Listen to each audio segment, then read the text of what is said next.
আল্লাহ কত দয়াময়। আল্লাহ বান্দা আবু হানিফার এমন জ্ঞানের ভান্ডার আল্লাহ দিলেন।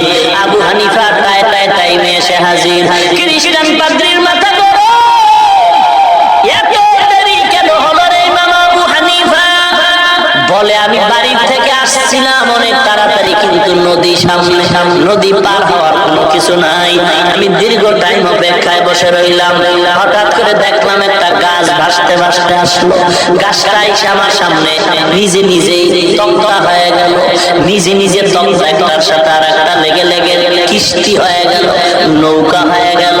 আমি নৌকায় উঠলাম, মাঝি নাই, মাল্লা নাই, নৌকায় আমারে নদী পার করায় দিল। খ্রিস্টান ডাক দিয়ে কয়, রে তার ছিঁড়ে গেল নাকি তোমার? তুমি কি পাগল হয়ে গেছো? এমনি এমনি গাছ ভাইসা তক্তা হয়, নিজে নিজে কেমনে তক্তা আবার একসাথে মিলে নৌকা হয়? মাঝি মাল্লা ছাড়া নৌকা আবার কেমনে এপার চলে আসে? ইমাম আবু হানিফা বলে, তাহলে কেমনে? বলে, অবশ্যই এর পেছনে একজন মিস্ত্রি দরকার। আল্লাহর বান্দা আবু হানিফা ডেকে বলে, ও খ্রিস্টান পাদ্রী, জবাব নাও। তোমার কথায় তুমি বলো একটা নৌকা একা একা যেমন হতে পারে না, একটা নৌকা একা একা যেমন নিজে নিজে পার করতে পারে না মাঝি মাল্লা ছাড়া, আমার মাওলা যেই জমিনটা বানাইছেন, আসমান বানাইছেন, আসমানের ভিতরে সূর্য চাঁদ তারকা রাখছেন, এগুলোর পেছনেও কেউ না কেউ আছে। মিস্ত্রি না থাকলে সূর্য চলার কোনো উপায় থাকে না। তিনি কে? আরো জোরে বলেন। তিনি আর কেউ নয়, তিনি হলেন আমার আল্লাহ। খ্রিস্টান বলে, আরো কিছু প্রশ্নের জবাব দাও। আল্লাহ তোমার একজন মেনেছি, একজন আল্লাহ আছে তো মেনেছি, তবে তার আগে কে ছিল? এরপরে জবাব দিও, তোমাদের আল্লাহ কি কাজ করে? খালি ঘুমায় নাকি বসে থাকে?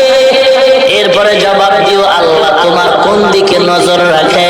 ইমামে আজম ডাক দিয়া কয়, জবাব দেওয়ার আগে বেয়াদবি ক্ষমা করে চেয়ার আমারে ছেড়ে দাও, ওই চেয়ারে আমারে বসায় দাও, আমি জবাব দিয়া দেই।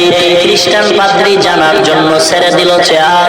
ইমামে আজম আবু হানিফা চেয়ারে বসে বলে, রে পাদ্রী, তাকায়া দেখ, আমার আল্লাহ এইমাত্র তোমাকে চেয়ার থেকে নামায়া আমাকে চেয়ারে বসায় দিছে। আরে নবীর উম্মত, তুমি প্রশ্ন করেছো আল্লাহ আগে কে ছিল?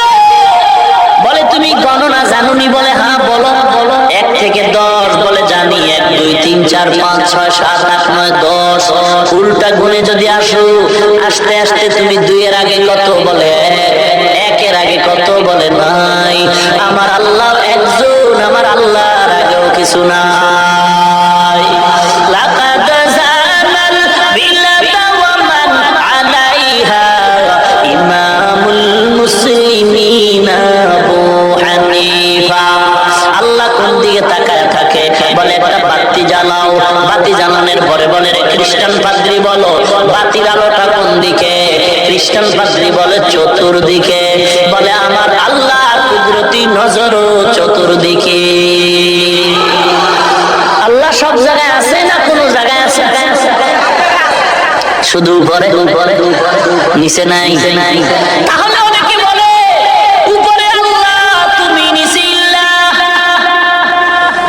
আল্লাহ কি নিচে নাই? বান্দা তুমি যেদিকেই তাকাও সেদিকে আমার আল্লাহ। ফাআইনামা তুওয়াল্লু ফাসাম্মা ওয়াজহুল্লাহ। ও বান্দা, তুমি যেদিকেই তাকাও সেদিকে আল্লাহ আছে না নাই? জোরে বলেন।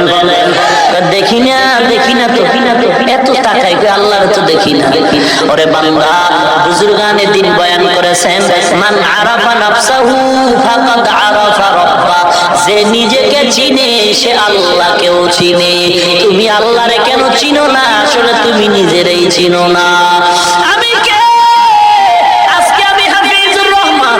এক সময় তোমার কোনো অস্তিত্বই ছিল না, কেউ জানতো না আমি কে। আমিও দুনিয়া চিনতাম না। আল্লাহ বলেন, আমি তোর অস্তিত্ব দিয়েছি। ও বান্দা, তোর জিহ্বা দিয়া কথা বলা একটু চিন্তা কর। এই জেহেনের ভিতরে আমার পুরো বডি যদি তুমি এক একটা ভিন্ন করে দেখো, 2 ঘন্টা বয়ান আমার ভেতরে কোথাও কথা কথাগুলো জমা নাই, একের পরে এক সাজানো কথা কে বের করে দেয়?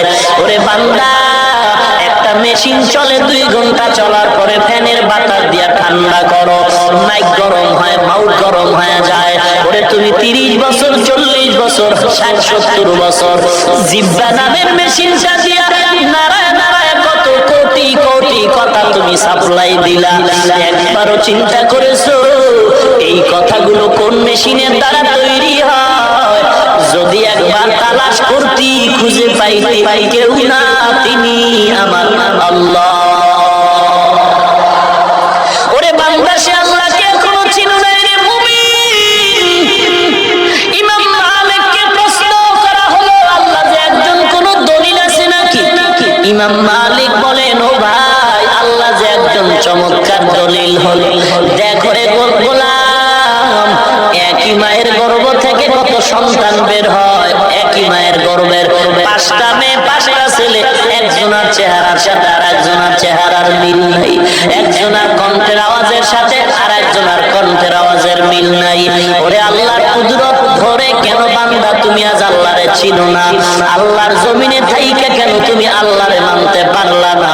ওরে কয়দিন আর বাহাদুরি করবি রে যুবক, কয়দিন আর আল্লাহর বিরোধিতা করবা?